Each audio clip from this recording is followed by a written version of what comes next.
Bem-vindos a mais um episódio do podcast Daquela Peça. Hoje vamos falar sobre o musical O Estranho Caso de Benjamin Button, ou, na sua versão original, The Curious Case of Benjamin Button. Este musical foi para nós também um curious case, no sentido em que o vimos 3 vezes. Uma em novembro de 2024, outra em julho de 2025 e outra numa vez em que fomos exclusivamente a Londres para ver este musical em setembro de 2025. Portanto, a par do Operation Mincemeat, foi dos musicais que vimos mais vezes e por isso é dos nossos musicais preferidos. Agora, como é que nós descobrimos este musical, lembras-te? Nós descobrimos este musical, como vários que fomos descobrindo ao longo do tempo, através de um fórum sobre o qual já falámos aqui, que é o Theatre Board, que é um fórum de discussão de peças e musicais em cena em Inglaterra, e havia muitas pessoas elogiosas desta peça, da vida anterior desta peça, sobre o qual já vou falar um bocadinho mais, e foi revelado que ia haver uma transferência para o West End e que isto era simplesmente genial, uma peça brutal, a nova Operation Mincemeat, no que toca a fenómeno em termos de elevadíssima qualidade, uma coisa que começou muito pequena e que estava a crescer, e uma coisa de altíssima qualidade a vir para o West End, assim, original posso dizer, ou pelo menos com lives de originalidade, e achei que tínhamos que ir ver e ver se íamos gostar ou não. Esta peça também é uma enorme lição sobre criação de arte. Às vezes não tem que vir uma inspiração divina, às vezes as coisas não têm que ter uma explicação, uma justificação, não tem que ser um projeto, um passion project de há anos, não tem. Aqui existem 2 criadores desta peça, o Jethro Compton, que escreveu o libreto e as letras, e o Darren Clarke, que compôs a música e escreveu as letras. E a certa altura lembro perfeitamente de ver uma entrevista com o Jethro Compton em que ele dizia: nós estávamos à procura de algo que estivesse no domínio público para fazer um musical sobre isso. E, portanto, é engraçado, não é? Do género, eu sempre tive este passion project, quero fazer um musical Curious Case of Benjamin Button. Não, a certa altura descobriram que a história original do Curious Case of Benjamin Button, que remonta a uma short story, a um conto de 1922 do F. Scott Fitzgerald, estava em domínio público. Então pegaram nisso e começaram a construir um musical. Com algumas diferenças. Eu acho que muitos de nós conhecemos a história do Curious Case of Benjamin Button do filme. Eu diria que o musical tem bastantes diferenças face ao filme e face ao livro original, face à história original, mas liga mais com o livro original, ainda que tenha bastantes diferenças. Eu diria que em termos de semelhanças, o conceito é o mesmo. É um homem que nasce velho e morre novo. Por exemplo, fazendo o contraste com o filme, no filme Benjamin Button nasce velho fisicamente, mas novo psicologicamente. E depois a coisa inverte, ou seja, ele tem uma evolução, pelo menos psicológica, em linha com os restantes mortais, em que vai ficando cada vez mais velho, cada vez mais esquecido, etc., mas fisicamente com cada vez mais energia. Aqui não. Aqui a parte física e psicológica vai a par e passo, portanto, é muito giro até ver isso, não é? Ele logo na primeira cena, ele tem tiques de idoso. Ele tem tiques de idoso, sim. E nasce com roupa de idoso. Nasce com roupa de idoso, a forma de falar, a postura, quer logo fumar um charuto, não é? E, portanto, logo a partir não vou dizer da primeira cena, mas logo a partir da primeira cena em que o Benjamin Button aparece, é logo estabelecida aí a diferença. E depois houve aqui uma componente criativa muito forte, que foi estabelecer a ação à volta da Primeira Guerra Mundial numa vila pescatória da Cornualha, que cria logo uma diferença enorme, quer com a short story que eu estava a mencionar, quer com o filme, em que tem uma ligação maior à América, diria. E aqui lá está, torna-se até um musical muito mais British, torna-se uma história muito mais British desta forma. E por isso ter estreado no sítio onde estreou e se calhar ter sido tão amado por aquelas pessoas. Também falámos sobre isso quando foi o Operation Mincemeat. Também era uma história bastante inglesa e por isso teve bastante sucesso. E tem outro elemento em comum com o Operation Mincemeat. Também começou num teatro mais pequeno, independente, fora do West End, e depois foi para o West End. Começou a juntar um público à volta da peça, em produções anteriores. Nomeadamente, em 2019 e em 2023 foi encenado no Southwark Playhouse, sobre o qual também já falámos aqui, um espaço mais independente, por assim dizer, e depois passa em 2024 para o West End. E é nesta passagem que, começa a haver-se um burburinho muito grande, que foi principalmente essa segunda encenação em 2023 do Southwark Playhouse que começa o público todo a aparecer, e é a história de como nós acabamos naquela peça. E no fundo é a nossa relação com o musical. E não fomos só nós a ter assim uma opinião bastante positiva sobre o musical, de tal forma que ele acaba por ganhar em 2025 3 Olivier Awards, nomeadamente melhor novo musical, melhor ator e depois também para a direção musical e a orquestração. Portanto, também queria perceber um bocadinho O que é que achaste sobre o musical? Não, eu acho que nós não íamos com grandes expectativas para o musical. Foi assim uma coisa que nós fomos ver assim à experiência a primeira vez, pelo menos. Até porque, lá está, achávamos que se calhar estava relacionado com a história do filme, mais um musical que vem de um filme. Pronto, tudo coisas que à partida não são extremamente atrativas para o conceito de uma transferência de um musical da expectativa do cinema para musical, mas surpreendeu-nos. Eu queria recordar que este musical tem uma característica gira que nós só tínhamos visto num outro musical, que era precisamente o The Lion, the Witch and the Wardrobe, em que os atores tocam os instrumentos. Isso é logo extraordinário, não é? Porque pronto, já é muito engraçado termos uma orquestra ao vivo, que um musical tem que ter uma orquestra ao vivo para ter muita qualidade. Ainda é mais engraçado podermos ver os atores a ser músicos ao mesmo tempo, e aqui os atores tocam um conjunto de instrumentos bastante vasto. Todos eles, ou quase todos, tocam instrumentos, e tocam às vezes mais do que um ao longo da peça, e cantam maravilhosamente. Ou seja, o instrumento, eu acho que só o protagonista é que não tocava um instrumento durante a peça toda e depois tocava só no fim. Só o próprio Benjamin Button, ou o ator que fazia de Benjamin Button, mas tirando isso, todo o elenco tocava instrumentos durante a peça toda, vários instrumentos diferentes, e cantavam obviamente maravilhosamente bem, atuavam, faziam os diálogos, tudo o que havia para fazer, e ainda tinham que se concentrar a tocar um instrumento. E isso é fascinante no conceito de um musical, que eu acho que eu nunca visto, as pessoas provavelmente em Portugal nunca viram uma coisa assim. É extraordinário. Nós só vimos esses dois musicais, porque não é comum, porque tem que se ter um conjunto muito específico de artistas para poder fazer isto, mas até nisso o recrutamento destes artistas são características únicas, não é? E eu acho que isso é uma das coisas mais fascinantes deste musical, e foi isso que nos fez, para além das músicas serem quase todas maravilhosas. Claro que eu acho que não é um musical como outros em que faça tanto sentido ouvir as músicas tantas vezes, só algumas é que dá para perceber, porque a espetacularidade perde-se numa playlist do Spotify, perde-se um bocadinho, mas mesmo assim é um musical que vai ficar para sempre guardado. E estávamos ansiosos, lembras-te, na altura, quando nós vimos a primeira vez, ainda não havia playlist no Spotify, só muito mais tarde é que houve. Sim. E portanto havia músicas que nós nos lembrávamos, mas claro, assim que se sai, esquece relativamente rapidamente. E isso é giro, pronto, e passados uns tempos já tínhamos playlist e recordámos novamente, e portanto as vezes que nós fomos ver a seguir foi porque aquilo nunca saiu da nossa cabeça. Só um musical excepcional é que nos faz ir ver 3 vezes, não é? Como falaste, Operation Smith e agora este. Este foi da primeira vez, nós amámos isto, tivemos que ir ver a segunda, e depois quando foi anunciado o fecho, porque isto entretanto fechou, a 11 de outubro de 2025, tivemos que fazer tal viagem propositadamente para ir ver uma terceira vez. Lá está, é um musical que precisa de artistas extremamente talentosos, versáteis, e depois acontece que esta dinâmica toda, o que é que faz? Faz com que haja imensas combinações, não é? Eles num só ano tiveram 195 combinações diferentes, num só ano em West End tiveram 195 combinações diferentes entre que ator é que tocava que instrumento e representava que personagem, 195 combinações diferentes. E só para verem, nós vimos a peça 3 vezes e das 3 vezes vimos uma combinação diferente. Ou seja, a maioria dos atores... Eles eram todos multifacetados, quase todos podiam fazer quase todas as personagens e tocar quase todos os instrumentos. A maioria dos atores era igual nas posições que tínhamos visto, mas havia sempre uma mudançazinha. Por exemplo, da segunda vez que nós fomos ver, o pai do Benjamin Button era outro ator, e da terceira vez que fomos ver, havia, em vez de 2 violinos, havia 3 violinos. Portanto, havia até uma pessoa extra em palco. É engraçado, o meu ouvido e se calhar a minha educação musical não é avançada o suficiente para ter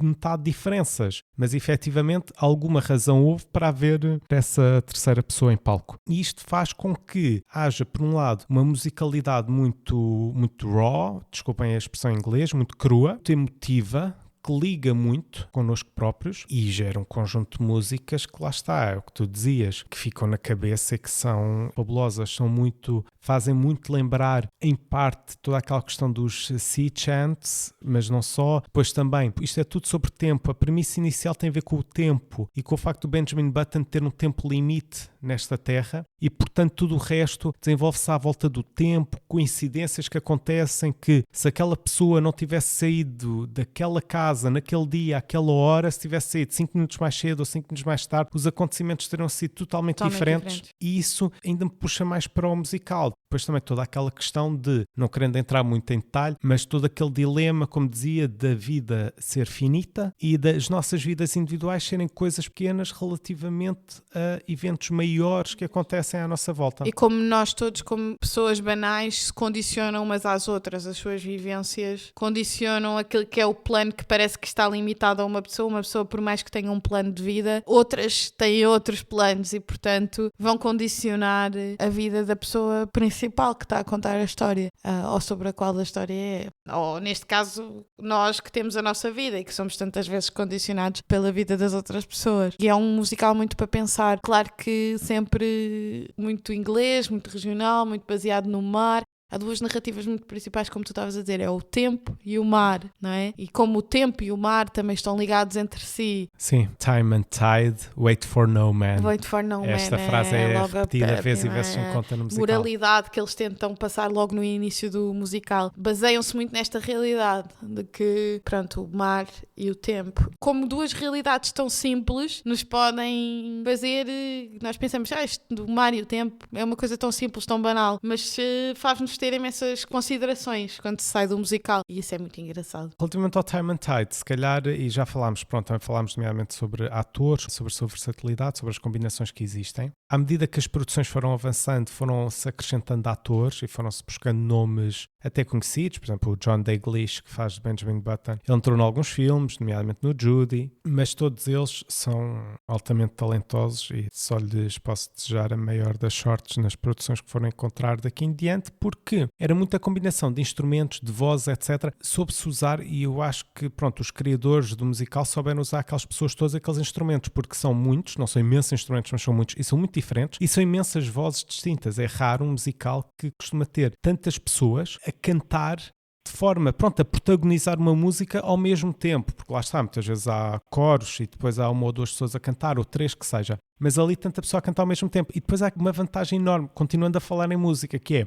as personagens são representadas por aqueles atores, que por sua vez tocam aqueles instrumentos, por sua vez cantam, ou seja, nós estamos ali a ver o desenvolvimento a acontecer em palco. Não há nada mais fora do palco, como dizias, na orquestra não há nada, tudo o que nós vemos em palco é tudo o que está a acontecer. E isto gera músicas altamente complexas, em que acaba por transformar este musical num daqueles musicais que nós também já falámos aqui no conceito, que é, nós quase conseguimos ouvir o álbum de ponta a ponta e ficamos a conhecer o musical. Lá está, tal como Operation Mincemeat, Os Miseráveis também são outro exemplo, e há outros exemplos disso, que é do género, não é do género. Há aqui uma música de 3 minutos e depois a ação, ou um tom normal, não. Raramente há pausas, E há um musical em que, ali há falas, não é? Tanto como nos Miseráveis, não é? Partes que são... Há falas, mas falas enquadradas na música. Sim, mas há falas enquadradas na música. E eu também gostava de salientar uma coisa gira, que é um cenário relativamente simples. Para um musical tão complexo, é um cenário relativamente simples. É umas plataformas de madeira, muito baseados, que lá está, no mar e numa espécie de porto que existe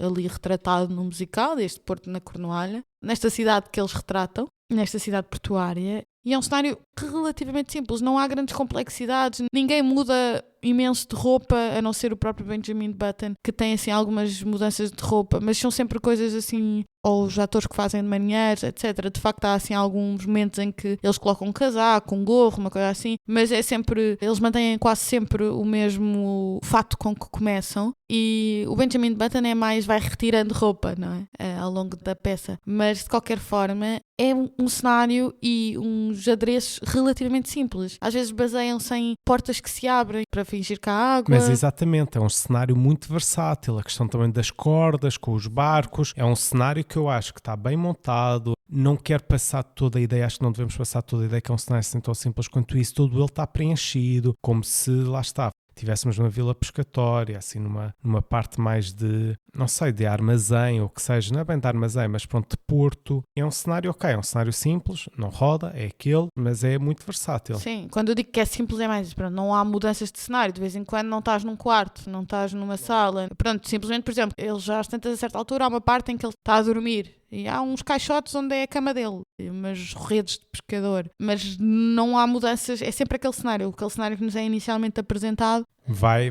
connosco até ao fim. E isso é muito engraçado num musical que é completíssimo, com um elenco grande, bastante grande e com uma história muito, muito dinâmica, mas não perde por ter um cenário que é sempre o mesmo. Esse cenário, e agora ligando com a parte das músicas, esse cenário tem uma coisa fabulosa, porque às vezes há um monte de caixas, ou assim, e não vês, mas está lá um piano escondido atrás. Exatamente. Sim. Muitas vezes isso acontece, ou com alguns instrumentos isso acontece. Alguns estão muito bem escondidos, outros estão bem disfarçados. Eu diria que, tirando a bateria, mas como a bateria está lá em cima, está tipo num segundo andar do cenário, nem se liga. E esse já era um bocadinho demais. Mas então o piano, eu adoro. A LON a sentar-se atrás daquilo e de repente, quando damos por nós, está ela a tocar um piano. Fabuloso. Nesse aspecto, em termos de música, se me permites a deixa, não sei se tens assim alguma música preferida dentro de um álbum que é genial do princípio ao fim. Eu gosto de muitas, em especial aquelas em que aparece mais gente a cantar ao mesmo tempo. Temos o Shipping Out Tomorrow, que é fascinante, não é? Em termos de musicalidade e história e avanço na história, que é daquelas músicas como o Making a Man do Operation Mincemeat. É uma música em que se avança e que tem tanta coisa a acontecer ao mesmo tempo que é extraordinária, mas não perde a sua beleza musical. Mas sei lá, a música em que o Benjamin Button e a LON se apaixonam, que se chama The Moon and the Sea, que eu acho que é uma música muito, muito querida, muito apaixonante. Mas sei lá, as músicas, por exemplo, em que eles avançam com a história, há duas que se chamam Matter of Time, que há um grande avanço na história, em que, pronto, a música serve para as várias personagens avançarem com as suas narrativas e para criar um grande avanço na história, e essas músicas têm uma musicalidade muito engraçada. Obviamente que vê-las ao vivo tem muito mais piada do que depois ouvir, mas a nós que agora o musical ainda por cima já não está em cena, só nos resta recordar, e é giro pegar nessas músicas às vezes para recordarmos e imaginarmos aquilo que um dia vimos, não é? A tua resposta é o The Moon and the Sea. Sim, eu acho que é porque é uma música pequena o suficiente para eu de vez em quando apetece-me tanto recordar, vou ouvir essa música. Mas eu ouço imenso o Shipping Out Tomorrow, talvez tenha sido a que eu ouvi mais. É engraçado teres feito o paralelo entre o Shipping Out Tomorrow e Making a Man, porque eu estava a dizer que este musical se passa na Primeira Guerra Mundial. Sim, ou seja, é mesmo ali no final da Primeira Guerra Mundial que o Benjamin Button nasce, mas depois a ação vai-se desenrolando, obviamente, nos anos seguintes, nos 70 anos seguintes. E o Shipping Out Tomorrow é porque ele vai partir para a Segunda Guerra Mundial no dia a seguir. Exato. E o Making a Man também é exatamente ali, mesmo pouco tempo antes daquela operação na Segunda Guerra Mundial, e eles estão ali a criar aquela personagem, a criar aquela identidade falsa. E é muito engraçado porque o timing das duas músicas é muito semelhante. Da minha parte, eu gosto de qualquer uma, mas eu iria para o The Western Wind, que é o que explica, é o que tenta trazer alguma racionalidade, digamos assim, não é bem alguma racionalidade, mas tenta descrever um bocadinho o fenómeno que leva ao nascimento de Benjamin Button, como é que ele nasce. Também é uma boa escolha. Também é uma música muito bonita. E tudo o que aconteceu, e depois há ali um auge da música em que no minuto em que ele nasce, tudo o que está ali a acontecer. E é logo a segunda música e nós somos introduzidos a uma data de personagens que vão ser umas mais ou menos importantes, mas todas vão ter a sua importância no decorrer do musical. O padeiro, a mulher do padeiro, a cunhada do padeiro que é florista, a senhora que tinha a sala de chá, a rapariga que regava o gnomo. Isto são depois personagens que vão ser importantes mais à frente, porque são estas ações que estas personagens fazem, ou não, que vão condicionar o percurso da vida do Benjamin. Alguns deles que ele nem conhece nem fala com eles, mas não é isso que está em questão, porque vivem naquela cidade e cujas ações vão acabar por influenciar o percurso de vida do Benjamin Button. Noutro tema, à conta das 3 vezes que fomos ver esta peça, este é um teatro que acabámos por visitar também 3 vezes. Lá está, sempre para ver a mesma peça, mas eu gostei muito, tenho pena só que seja um teatro assim um bocadinho apertado, os corredores e tudo mais. No balcão os lugares são mesmo muito apertados, uma pessoa quase que bate, então na primeira fila do balcão quase que bate com as pernas, aliás bate mesmo com as pernas, então quem for mais alto nos lugares da frente, ou no corrimão, por assim dizer, ou na barreira, mas até nisso achei o teatro apropriado. É um teatro daqueles que não é enorme, é um teatro relativamente pequeno, novamente a fazer lembrar o Operation Mincemeat, tinha o tamanho ideal e o palco tem o tamanho ideal para envolver todas as pessoas nesta jornada. Como é que se chamava o teatro? Era o Ambassador's Theatre. Era bonito até, e metia-nos também dentro daquele mood assim tradicional e antigo. Sim, o próprio teatro. Sim. Para além de, claro, olharmos logo o cenário, meter-nos nesse mood tradicional e antigo, o teatro também tinha esse mood. E tinha um pormenor muito engraçado, ou seja, há um bar onde o Benjamin Button e a Ella Keane se conhecem, vão ali desenvolvendo a sua relação no sentido de vão se conhecendo cada vez mais e vão se dando cada vez mais. E esse bar é o The Pickled Crab e a produção de teatro em si decidiu recriar o The Pickled Crab colado ao teatro da parte de fora, na rua mesmo, na rua de teatro mesmo da parte de fora, com algumas bebidas típicas da Cornualha e algumas referências. E é muito giro a ver esse extra mile, esse esforço extra aplicado de mesmo quem não fosse à peça, até puxar as pessoas a ir ver a peça, porque mesmo quem não fosse à peça podia passar por lá, ver o bar, ganhar interesse na mesma, e isso foi um golpe de gênio. E quem ia à peça muitas vezes juntava-se lá antes de entrar, pronto, para beber um copo assim. E as pessoas já podiam entrar no mood daquele. Já dava a ideia, porque já também era um bar decorado com motivos marítimos e com motivos que mais tarde lá dentro as pessoas iriam reencontrar. Portanto, é engraçado. Acho que foi um pormenor muito giro, que por acaso foi muito original, que a produção da peça fez.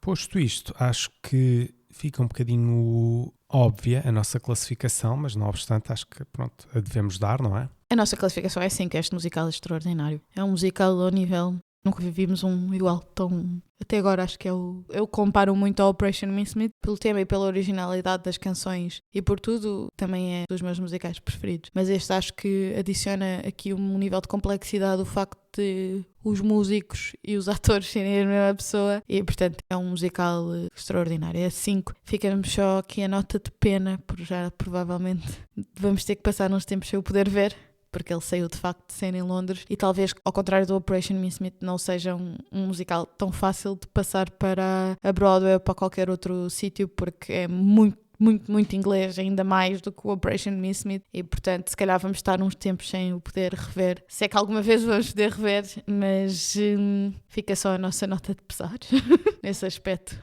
Talvez uma tour pelo Reino Unido, quem sabe. Talvez. Para já não está nos planos, mas porque o Operation Mincemeat também neste momento está em tour no Reino Unido, portanto. Mas o Operation Mincemeat foi outro sucesso desde o início. Há uma coisa muito engraçada que é essa altura, eu creio que era o Darren Clarke, eu não quero estar aqui a cometer uma gafe, mas um dos criadores era muito ativo no Reddit e até pediu dicas e feedback sobre as ideias que ele tinha para este musical e ele a essa altura acabou por confessar que as vendas de bilhetes não estavam espetaculares, só nas últimas semanas é que começaram a acelerar, primeiro por causa do word of mouth, eu sinto que finalmente estava a bater, mas depois eram aquelas pessoas todas como nós, que sabendo que aquilo ia fechar, iam voltar a ver e portanto nunca foi um sucesso enorme de vendas. Nós, por exemplo, da penúltima vez que fomos ver, nós comprámos os bilhetes no dia e conseguimos uns bilhetes excepcionais a um preço, para a qualidade musical, um preço bastante razoável, 60 e qualquer coisa libras. É um musical bastante barato, tendo em conta os preços normais em West End. 70 libras por um bilhete. E a qualidade das pessoas está ali. Bom. Porque normalmente fala-se na Triple Threat e tenho ideia que também já falámos aqui, que são aqueles atores que sabem representar, cantar e dançar. Só que aqui há uma quarta ameaça, que é saber tocar instrumentos e às vezes mais do que um. Mas para ti também é 5. Para mim também é 5, sim. Com isto tudo estava a perder-me, peço desculpa, tens toda a razão. Para mim é 5, é excepcional. Já dissemos aqui tudo o que tínhamos a dizer e acho que é daqueles que dificilmente... É muito difícil superar. É muito difícil superar e cada vez mais difícil ver qualidade, histórias assim originais, porque como também já falámos, o West End está a ser inundado, e é legítimo, está a ser inundado de adaptações, nomeadamente filmes, e este tipo de musicais começam mais pequenos, que são mais originais, assim mais fora da caixa e que nos agarram logo, até devido à sua originalidade, este lado único que tem, marcam imenso e é difícil cada vez mais de os apanhar o West End, mas sim. Talvez um dia. Talvez um dia. Fica a nossa pena e o desejo de voltarmos a ver um espetáculo teatral com este tipo de qualidade. Foi, sem dúvida, dos espetáculos mais engraçados que nós vimos na vida. Mas pronto, acabando-se o anterior, segue-se para o próximo. E qual é que é o próximo? No próximo episódio vamos falar sobre Dear Evan Hansen, um musical que nós vimos quer em West End, como cá em Portugal, porque já houve uma adaptação portuguesa do Dear Evan Hansen, que em Portugal se chamava Querido Evan Hansen. E, portanto, vamos poder falar sobre as duas e fica para o próximo episódio. Acaba por ser um musical diferente porque tem uma origem muito mais americana, não é? Ele começa na Broadway, ele é falado todo em American English, até na produção do West End, aqui em Portugal, pronto, foi em português, e é um musical muito mais moderno, que se suporta em certas tecnologias, em certas redes sociais, mas pronto, para saberem tudo, é só ouvirem o próximo episódio. Posto isto, não esquecer o nosso apelo semanal, que é acompanharem-nos também nas redes sociais, no Instagram e no TikTok, se puderem e quiserem, onde nós vamos partilhando algumas coisas sobre o podcast e sobre as nossas experiências teatrais no geral. E também seguirem o nosso podcast numa das plataformas onde decidam ouvir. Sim, Spotify, Apple Podcasts, YouTube, o que for. O que for, o que gostarem mais. Não somos picuinhas. Exatamente. Não esquecer que seguindo podem saber sempre que sair um novo episódio, nomeadamente o próximo, sobre o Dear Evan Hansen. Posto isto, resta despedir-nos, dizer-vos até ao próximo episódio, onde podem vir a descobrir aquela peça.